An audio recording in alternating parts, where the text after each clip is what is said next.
ఆదిపరాశక్తి అయిన అమ్మవారి లీలా విశేషాలను గురించి దేవీ పురాణం స్పష్టంగా చెబుతోంది. సృష్టి, స్థితి, లయ కార్యాలను నిర్వహించే త్రిమూర్తులకు అవసరమైన శక్తిని ప్రసరింపచేసేది, ప్రవహింపచేసేది ఆ జగన్మాతనే. లోక కళ్యాణం కోసం అనేక రూపాలను ధరించిన ఆ మహామాయ కాళరాత్రి అమ్మవారిగా కొలువైన క్షేత్రం కేరళలోని అంజనూర్లో అలరారుతోంది. కాసర్గోడ్ జిల్లా పరిధిలో కన్హన్గోడ్ సమీపంలో వెలుగొందుతున్న శ్రీ మడియన్ కూళం క్షేత్రపాలక ఆలయం ఈ వారం దివ్యక్షేత్రంలో.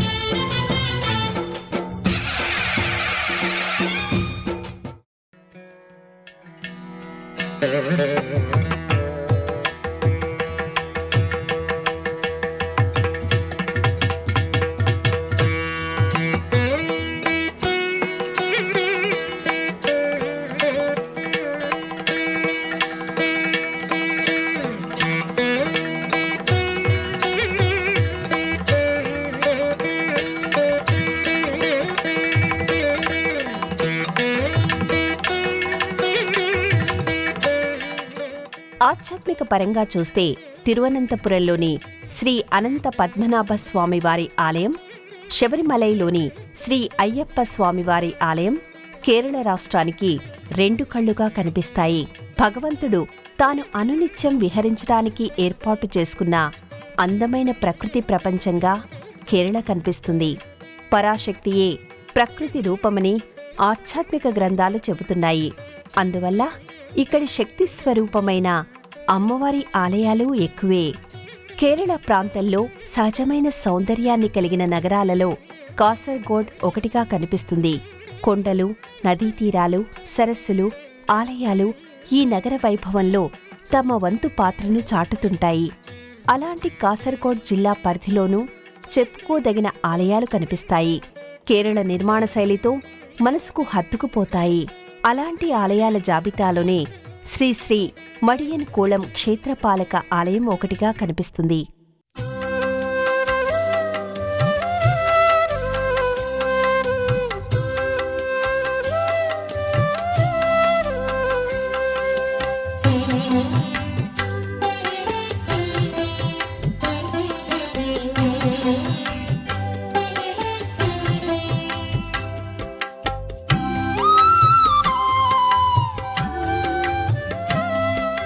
అడుగు పెడుతూ ఉండగానే భక్తిభావాలు ఉబికివచ్చేలా చేస్తుంది.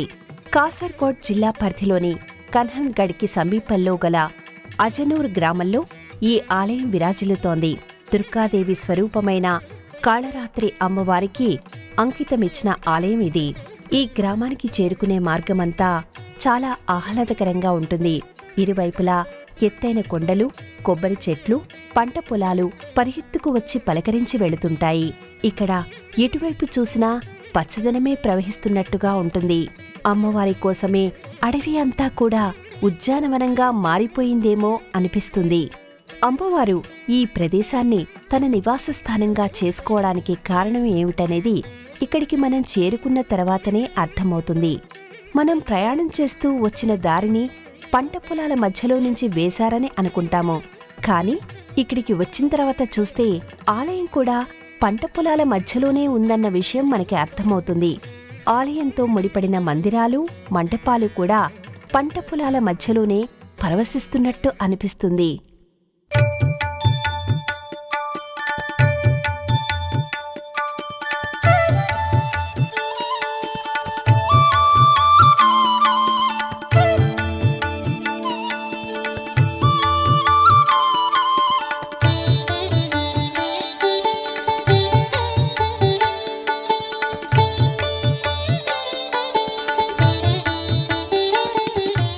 ఒకప్పుడు ఈ ప్రాంతమంతా కూడా దట్టమైన అడవిగానే ఉండేదట.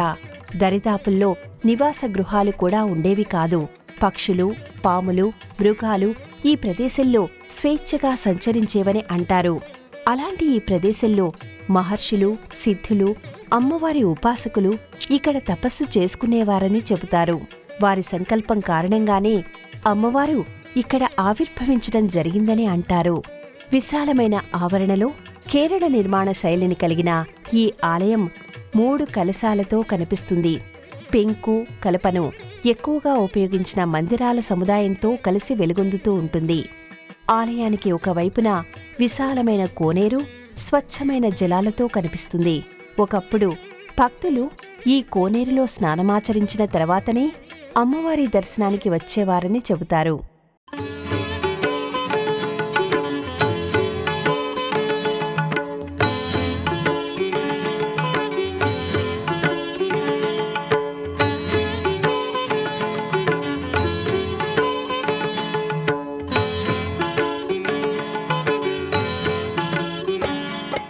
సువిశాలమైన ప్రదేశంలో ఆలయాల సముదాయంగా మనకి ఈ మహిమాన్వితమైన క్షేత్రం కనిపిస్తుంది.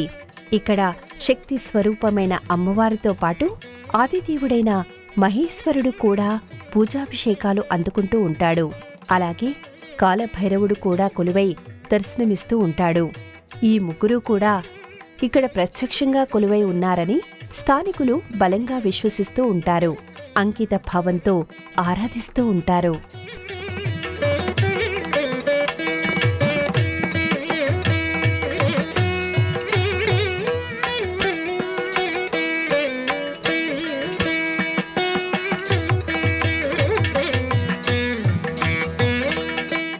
సాధారణంగా పార్వతీదేవి ఏ రూపంలో ఎక్కడ ఆవిర్భవించినా అక్కడ సదాశివుడు కూడా కొలువై ఉంటాడు.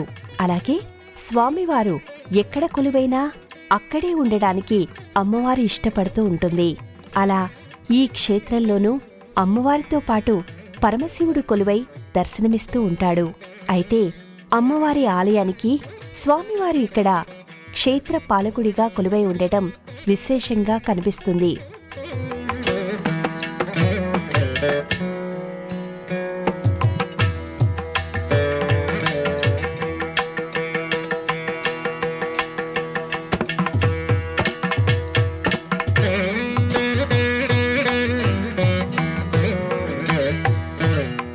శ్రీ మడియన్ కూళంలో కూళం అంటే చెరువు లేదా సరస్సు అనే అర్థం ఉంది. అమ్మవారు ఈ సరస్సు నుంచే ఉద్భవించిందని కూడా అంటారు. ఈ క్షేత్రం ఎంతటి శక్తివంతమైనదో ఈ తీర్థం కూడా అంతే మహిమాన్వితమైనదనే అంటారు. అందువల్ల ఈ తీర్థాన్ని తలపై చల్లుకొని ఆ తల్లి ఆశీస్సులు అందుకుంటూ ఉంటారు.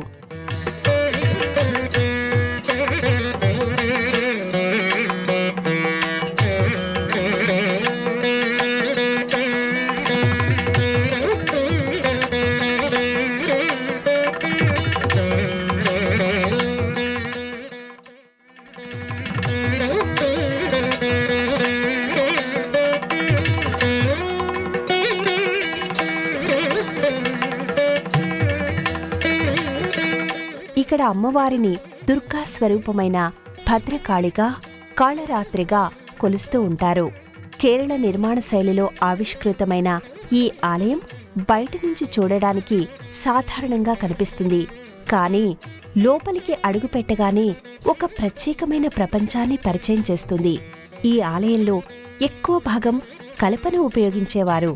చెక్కపైనే అద్భుతమైన శిల్పకళతో విన్యాసాలు చేయించారు. పైకప్పులో అంచెలంచెలుగా దారు శిల్పకళను ఆవిష్కరిస్తూ వెళ్లారు. పద్మాలు, సర్పాలు, సింహాలు, ఏనుగులు, కాల్పనిక జీవులను కూడా చెక్కతోనే మలిచారు. ఈ జీవులన్నీ కూడా పైకప్పులో నుంచి క్రిందకి తొంగి చూస్తున్నట్టుగా ఉంటాయి. పురాణ ఇతిహాస సంబంధమైన దేవతా శిల్పాలు వరుసగా ఆవిష్కరించిన తీరు విస్మయాలను చేస్తాయి. ఆయా పురాణ సంబంధమైన సూక్ష్మ శిల్పాల ఘట్టాలను మనం ఇక్కడి వరుసలో చూడొచ్చు. కొన్ని ముఖ్యమైన శిల్ప చిత్రాలను ఏనుగు అంబారీపై నిలిపినట్టుగా చేసిన ఆవిష్కరణ గొప్పగా అనిపిస్తుంది. శివ, శక్తి సంబంధమైన లీలా విశేషాలతో పాటు రామాయణ, భాగవత శిల్పచిత్రాలు ఉండటం విశేషంగా అనిపిస్తుంది. అందమైన ఆహ్లాదకరమైన ప్రకృతి సన్నిధిలో వెలుగొందుతున్న ఈ ఆలయాన్ని చూస్తూ పొందే ఉల్లాసం ఒక ఎత్తైతే, ఆలయానికి సంబంధించిన దారు శిల్పకళ మరో ఎత్తుగా కనిపిస్తుంది.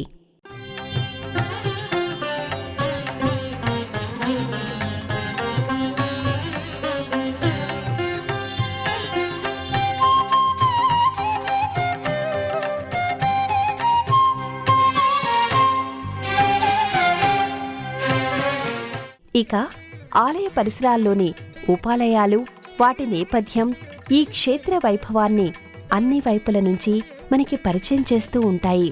అలాంటి ఈ ఆలయంలో అమ్మవారిని నవదుర్గా రూపాలలో 7వ రూపమైన కాళరాత్రిగా కొలుస్తూ ఉంటారు.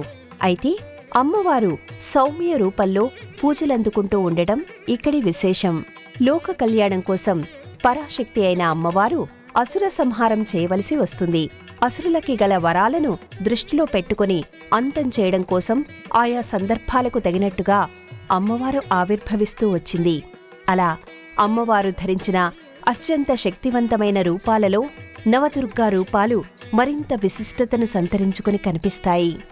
శైలపుత్రి, బ్రహ్మచారిణి, చంద్రఘంట, కూష్మాండ, స్కందమాత, కాత్యాయని, కాళరాత్రి, మహాగౌరి, సిద్ధిధాత్రిని నవదుర్గా రూపాలుగా చెబుతారు. ఒక్కో అమ్మవారి అవతరణ వెనుక ఒక్కో పురాణ సంబంధమైన నేపథ్యం వినిపిస్తూ ఉంటుంది. దుర్గా నవరాత్రుల్లో భాగంగా ఒక్కో అమ్మవారిని ఒక్కో రోజున విశేషంగా అలంకరించి ఆరాధిస్తూ ఉంటారు. అలాంటి నవదుర్గా రూపాలలో 7వ శక్తి రూపంగా కాళరాత్రి అమ్మవారు కనిపిస్తుంది. నవదుర్గా రూపాలలో కాళరాత్రి అమ్మవారి రూపం ఎంతో విలక్షణంగా కనిపిస్తుంది. చీకటిని రూపంగా ధరించినట్టుగా అమ్మవారు నల్లని వర్ణంలో ఉంటుంది. 4 భుజాలు కలిగిన అమ్మవారు ఒకవైపున గల 2 కుడి చేతులతో అభయముద్ర, పరముద్రను కలిగి ఉంటుంది. ఇక 2 ఎడమ చేతులలో వంకీ కత్తిని, ముళ్ల ఆయుధాన్ని ధరించి ఉంటుంది.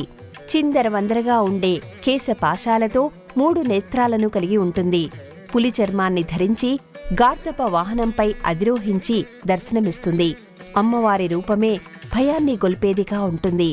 అయితే అది శత్రువుల విషయంలో మాత్రమే. ధర్మాన్ని తప్పిన వారిని, దయను విడిచిపెట్టిన వారిని దండించడంలో అమ్మవారు ఏమాత్రం వెనుకాడదని చెబుతారు. ధర్మబద్ధమైన జీవితాన్ని కొనసాగించే వారికి ఆమె సకల శుభాలను కలిగిస్తుందని ఆధ్యాత్మిక గ్రంథాలు చెబుతున్నాయి. అమ్మవారికి ప్రీతిని కలిగించేలా నడుచుకునే వారిని ఆ తల్లి కనిపెట్టుకొని ఉంటుందని అంటారు. తన భక్తులకు శుభాలను ప్రసాదించే అమ్మవారు కనుక ఆ తల్లికి శుభంకరి అనే పేరు కూడా ఉంది. భూత ప్రేతాలు, గ్రహ సంబంధమైన దోషాలు, దుష్ట ప్రయోగాలు అమ్మవారి అనుగ్రహం ఉన్నవారిని ఏమీ చేయలేవని చెబుతారు. విషకీటకాల వల్ల కూడా ఎలాంటి ఆపదలు సంభవించవని అంటారు.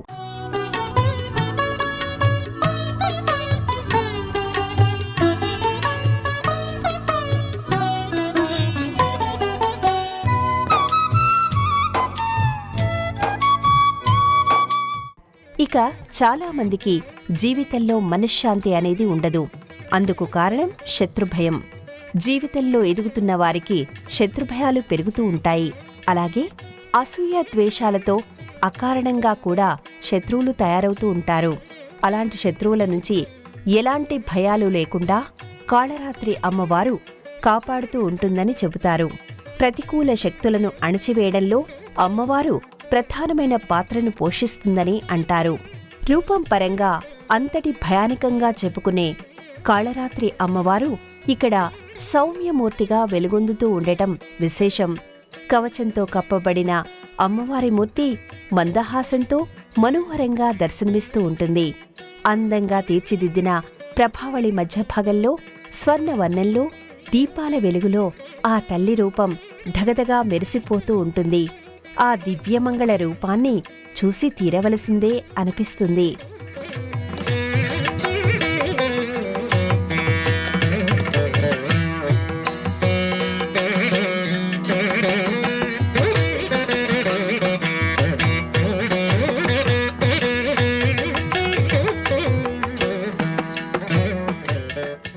అమ్మవారి ఆశీస్సులు అందుకున్న భక్తులు ఆ తర్వాత క్షేత్రపాలకుడైన శివుడిని దర్శించుకుంటూ ఉంటారు. సాధారణంగా శివాలయాల్లో శివుడు దివ్యలింగ రూపంలో కొలువై ఉంటాడు. అయితే ఇక్కడి మందిరంలోని పీఠంపై 3 కన్నులు ప్రధానమైన ఆకర్షణగా కనిపిస్తూ ఉంటాయి. అందంగా తీర్చిదిద్దిన వేదికపై దీపాల వెలుగులో 3 నేత్రాలు అనుగ్రహ వర్షాన్ని కురిపిస్తున్నట్టుగా ఉంటుంది. దీపాల వెలుగులో త్రినేత్రుడి దర్శనం మంత్రముగ్ధుల్ని చేస్తుంది.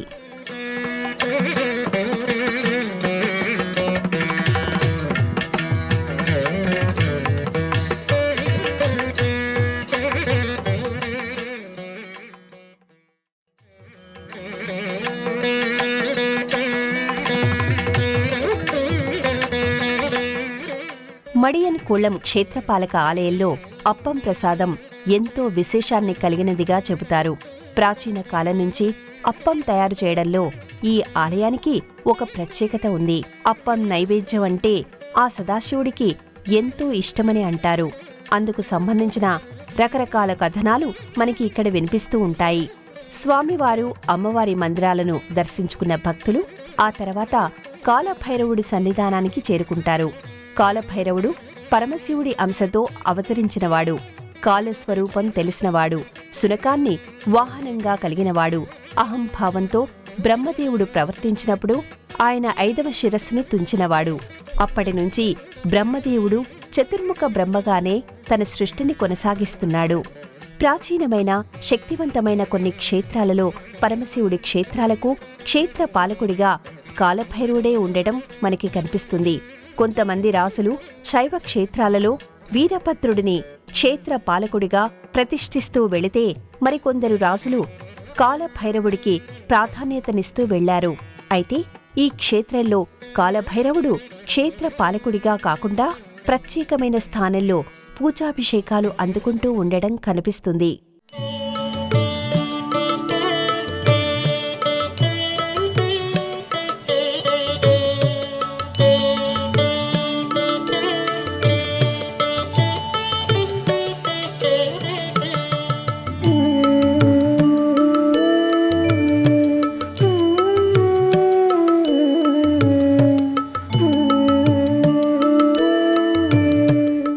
ఈ ప్రాంతంలో పూర్వకాలం నుంచి నీలకంఠస్వామి పూజలు అందుకుంటూ వస్తున్నాడు.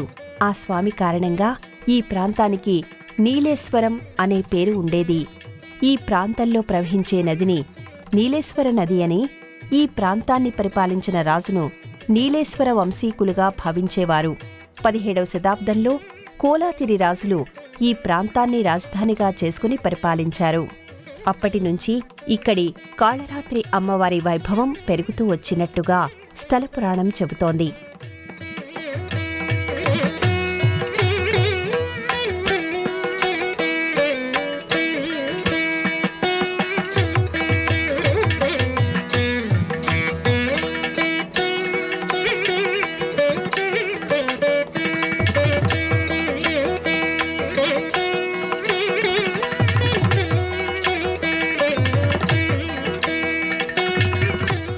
నవదుర్గా రూపాలకు సంబంధించిన ఆలయాలు ఈ పరిసర ప్రాంతాల్లో మనకి కనిపిస్తాయి. 7వ రూపమైన కాళరాత్రి అమ్మవారు ఆవిర్భవించిన శక్తివంతమైన క్షేత్రంగా ఈ ప్రదేశం కనిపిస్తుంది. సరస్సుతో ముడిపడిన ఈ క్షేత్రానికి ప్రతి మంగళ, శుక్రవారాల్లో భక్తుల తాకిడి ఎక్కువగా ఉంటుంది.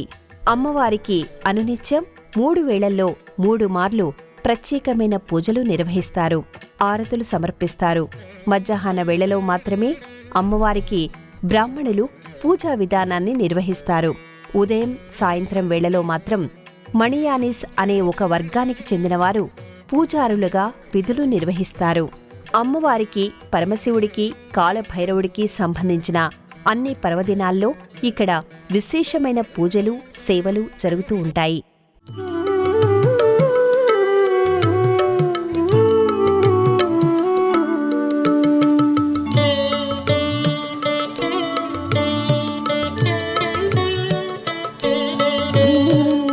మే, జూన్ మాసాల్లోనూ, డిసెంబర్, జనవరి నెలల్లోనూ ఈ ఆలయానికి సంబంధించిన వార్షిక ఉత్సవాలు వైభవంగా జరుగుతూ ఉంటాయి. ఇక్కడ జరిగే తెయ్యం ఉత్సవాలు చూడడానికి రెండు కళ్ళు చాలవని అంటారు. వేలన్ తెగకి చెందిన గిరిజనులు స్వామివారి సన్నిధిలో ప్రదర్శించే సాంప్రదాయ నృత్యరీతినే తెయ్యం అని అంటారు. డోలు, సన్నాయి, తప్పెటలు మ్రోగిస్తూ తెయ్యం సాగుతుంది.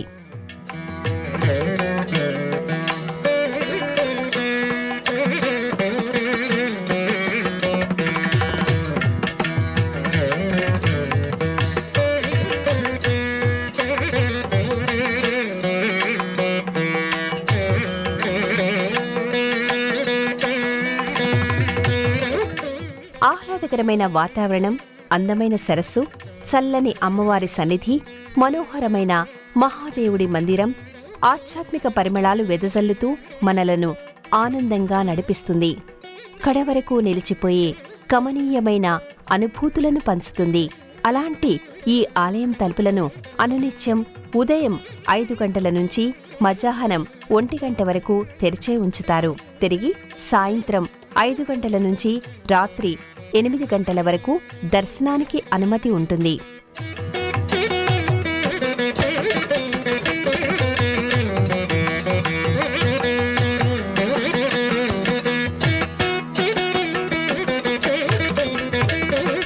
అడవిని అందమైన వనంగా మార్చుకున్న క్షేత్రమిది. ఆహ్లాదకరమైన వాతావరణాన్ని ఆభరణంగా ధరించిన ఆలయమిది. అలాంటి ఈ పుణ్య ప్రదేశంలో అమ్మవారు, స్వామివారు ఇద్దరూ కూడా దివ్యమైన దీపకాంతుల మధ్య వెలిగిపోతూ ఉంటారు. చరిత్రను, ఆధ్యాత్మికతను ప్రకృతి అందాలతో కలిపి కళ్ల వాకిళ్లలో గుమ్మరించే ఈ క్షేత్ర దర్శనం మనసును మందిరంగా మారుస్తుంది, మంత్రముగ్ధుల్ని చేస్తుంది. దేశంలోని అన్ని ప్రధానమైన నగరాల నుంచి మంగళూరుకి రోడ్డు, రైలు, వాయుమార్గాలు ఉన్నాయి. మంగళూరు నుంచి 89 కిలోమీటర్ల దూరంలోని ఈ క్షేత్రానికి బస్సులలో, స్థానిక వాహనాల్లో చేరుకోవచ్చు.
కార్యక్రమాన్ని తిరిగి చూడాలనుకుంటే www.youtube.com/@etvlifespiritual లో చూడవచ్చు.